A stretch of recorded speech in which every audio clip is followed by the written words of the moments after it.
The year is 272 AD. The location is the deep Syrian desert. The wind howls across an endless, punishing ocean of sun-baked sand, carrying the scent of dried dates and distant rain. Out of this desolate, unforgiving wasteland rises a mirage of impossible, staggering wealth. It is the city of Palmyra, known to the ancient world as Tadmor, the Pearl of the Desert. For centuries, this oasis has been the vital, beating heart of the Silk Road, the indispensable bridge between the Roman Empire in the west and the Persian Empire in the east. But today, Palmyra is no longer just a wealthy merchant city paying taxes to Rome. It is the capital of a newly forged, fiercely independent superpower, and you are its absolute sovereign. You are Queen Zenobia. Using advanced AI trained on surviving Roman chronicles, the philosophical writings of the era, and deep architectural surveys of the Palmyrene ruins, we have reconstructed the absolute climax of the crisis of the 3rd century. We are going to experience the immense weight of an empire preparing for the ultimate clash of civilizations.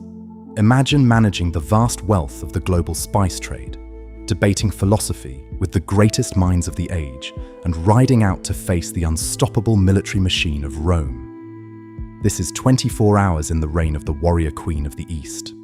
The day begins at 5 a.m. The sky above the desert turns a brilliant, piercing shade of sapphire. You are standing in the highest chambers of the royal palace. You do not dress in the delicate, flowing silks of a submissive provincial ruler. You are preparing for war. Your attendants carefully fasten a breastplate of scaled bronze over a tunic of deep, imperial purple. You claim direct descent from the legendary Cleopatra, and through her, the bloodline of the Ptolemies, the original generals of Alexander the Great. In your private sanctuary sits a revered ancient Hellenistic bust of Alexander himself. You study his carved marble features every single morning. You do not merely admire him, you believe you are finishing his work. Alexander conquered the East and fused it with the West, and you intend to do the exact same thing. You are rebuilding the Hellenistic Empire from the ashes of a crumbling Rome. You place a golden helmet upon your dark hair. You are renowned across the known world for your staggering intellect, your physical endurance, and your commanding presence. You ride a horse as well as any nomadic cavalryman, and you can march on foot for miles alongside your infantry. By 7 a.m., you step out into the brilliant morning light and descend toward the great colonnade. This is the central artery of Palmyra, a monumental paved boulevard stretching for over a kilometer. It is flanked by towering 50-foot limestone columns. Each column features a carved stone bracket halfway up the shaft, holding bronze statues of the city's most successful merchants and caravan leaders. The architecture is a breathtaking, seamless fusion of classical Roman scale and intricate, ancient Near Eastern design. Even as the shadow of war looms, the economic engine of Palmyra does not stop. You inspect the massive camel caravans arriving from the eastern Euphrates. Your customs officials are meticulously documenting the cargo. There are crates of incredibly rare frankincense from southern Arabia, blocks of nephrite jade from the distant Tarim Basin, and heavy woven carpets from Persia. The immense wealth generated by taxing these goods is exactly what funds your massive, highly disciplined army. You are a queen who understands that true power is not just measured in swords, but in the absolute control of global logistics. By 10 a.m., you return to the palace for a council of profound, historic significance. You enter the grand reception hall. Waiting for you is your chief counselor, Cassius Longinus. He is one of the most famous and brilliant philosophers in the entire ancient world, a master of Greek rhetoric and Neoplatonic thought. You brought him to Palmyra to make your court the supreme intellectual capital of the East, rivaling Alexandria and Rome itself.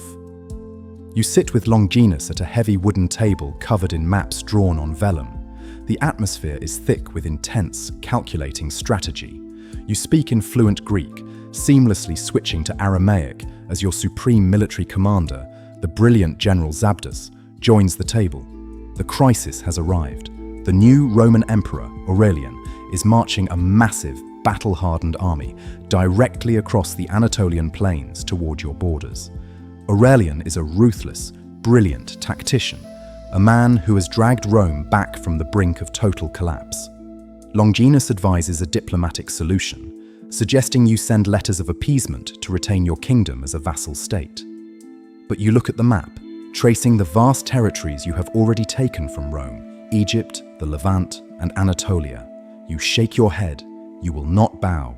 You order General Zabdas to mobilize the heavy cavalry. You will meet Aurelian in the open desert. You will test the might of the East against the iron of the West. By 2 p.m., the desert heat reaches its absolute peak, shimmering in hazy waves across the horizon. You ride out of the city gates on a magnificent white Arabian stallion. Behind you marches the pride and the terrifying power of the Palmyrene Empire, the Clibanari. These are the super-heavy cataphract cavalry. The riders are completely encased in interlocking scales of iron and bronze armor, their faces hidden behind polished metal masks. Even their massive war horses are draped in heavy, articulated scale armor that falls to their knees. When they move, the sound is a deep, rhythmic, metallic thunder that shakes the earth. They look like an army of walking iron statues. You look at them and see the modern realization of Alexander the Great's legendary companion cavalry, an unstoppable, crushing force of mobility and armor. You ride to the vanguard, halting your forces on a wide, flat plain of hard-packed sand and gravel. In the distance, a massive cloud of dust rises into the blue sky. The Roman legions have arrived. The tension on the desert floor is incredibly dense. This is not a chaotic skirmish. It is a highly ordered, grand chess match between two brilliant sovereigns. Before the lines engage, a parley is called. You ride forward into the neutral space between the two massive armies, accompanied only by your honor guard. From the Roman lines rides Emperor Aurelian himself. He is a stern, weathered soldier from the Balkan provinces, a man who has spent his entire life in military camps. The contrast between you is spectacular. Aurelian wears simple, functional iron armor and a coarse red general's cloak. You sit tall on your stallion, draped in imperial purple, wearing the golden crown of the East. Aurelian speaks in sharp, pragmatic Latin, offering you a choice. Surrender your titles, submit the wealth of Palmyra to the Roman treasury, and he will spare your city and your life. You do not break his gaze.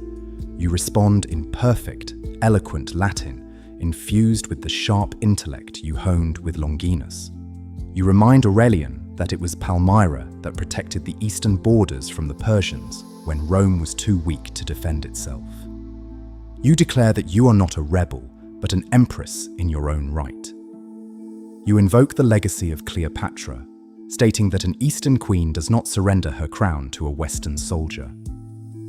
The respect between the two of you is undeniable, a silent acknowledgement of equal brilliance, but the geopolitical reality cannot be ignored. Aurelian nods slowly, his face like carved stone. The parley is over. The fate of the world will be decided in the dust. By 4 p.m., you are back behind your lines. The blast of a massive bronze horn echoes across the plain. The engagement begins. You signal General Zabdas. The Palmyrene cataphracts begin their charge. The earth trembles. It is a stunning, awe-inspiring display of tactical power. The wall of iron horses accelerates, leveling their massive, heavy lances. They crash into the Roman vanguard with the force of a landslide. The sheer momentum shatters the first line of Roman shields. The sound of thousands of bronze scales grinding and lances striking heavy wood fills the air. You direct the flow of the engagement from a slight rise, your strategic mind analyzing every shift in the lines. You are employing the classic, devastating tactics of the East, feigned retreats and sweeping cavalry flanks. But Aurelian is no ordinary general. He has studied Eastern tactics. Instead of letting his infantry be crushed, he orders his light cavalry to engage and then deliberately fall back, drawing your heavy, exhausted cataphracts deeper into the scorching desert heat, wearing down the heavily armored horses under the punishing sun. It is a masterful, exhausting dance of maneuver and counter-maneuver. The discipline of the Roman legions is a wall of iron, but the sheer, unwavering bravery of your Palmyrene forces is spectacular. You ride along the rear lines, shouting commands in Aramaic, your presence inspiring absolute devotion in your troops. They are fighting not just for a city, but for a queen who rides in the dust with them. By 7 p.m., the sun dips below the horizon, painting the desert in streaks of fierce orange and dark violet. The intense heat finally breaks. The engagement is drawn to a tactical halt. Both armies carefully, deliberately pull back their lines, reforming in the gathering dusk. You ride back through the massive stone gates of Palmyra. The city is anxious, the streets lined with citizens holding torches. You do not show a single trace of exhaustion. You project absolute, unshakable confidence. You walk directly to the Temple of Bel, the most magnificent religious structure in the city. The temple sits inside a massive walled courtyard. The architecture is a breathtaking symbol of Palmyra's cultural harmony. The columns are classical Corinthian, but the roof features the stepped, crow-step merlons of ancient Mesopotamia. Inside the sanctuary, the air is thick with the sweet smoke of burning myrrh. The priests of Bel are offering fragrant oils and massive sheaves of wheat on the altars. You stand before the shrine, removing your golden helmet.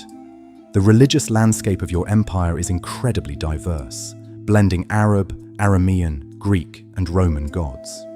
You pray to Bel, the supreme deity of the heavens, asking for the tactical wisdom to outmaneuver the Roman legions on the morrow. You ask for the strength of Alexander, the endurance of the desert, and the preservation of your magnificent city. By 10 p.m., the city falls into a deep, tense quiet. You are in your private study in the palace. The flickering light of an oil lamp illuminates the scrolls of Longinus scattered across your wooden desk. You look out the arched window. In the far distance, beyond the city walls, you can see the thousands of campfires of the Roman army dotting the dark desert floor like fallen stars. The siege is inevitable. You know the vast, overwhelming resources of the Roman Empire are marshaled against you. You know that Aurelian will not leave until the walls are breached. Yet, there is no panic in your heart. There is only the profound, heavy realization of your place in the grand tapestry of time. You took a wealthy merchant Oasis and forged it into an empire that stretched from the Nile to the Euphrates. You challenged the greatest military machine in history and forced their emperor to face you in person. You did not just read the histories of Alexander and Cleopatra, you forced your way into their ranks. As you trace the intricate, carved features of the marble bust of Alexander on your desk, you realize that true immortality is not found in holding a city forever. It is found in the audacity to challenge the world, to build something so magnificent and defiant that history has no choice but to remember your name. The sands of time have a way of reclaiming all things. The great walls of Palmyra would eventually be breached, and the desert winds would slowly bury the magnificent colonnades. The empires of Rome and the East would rise, shatter, and fade into the dust. But the legend of the scholar queen, the woman who rode in golden armor and commanded the Silk Road, remained completely untouchable by the sand. Some leaders inherit their place in history, but the greatest ones carve it out of the desert rock themselves, leaving a brilliant, enduring legacy that continues to inspire the world. This video is brought to you by the Paladin Learn History app. Scan the QR code to learn more history.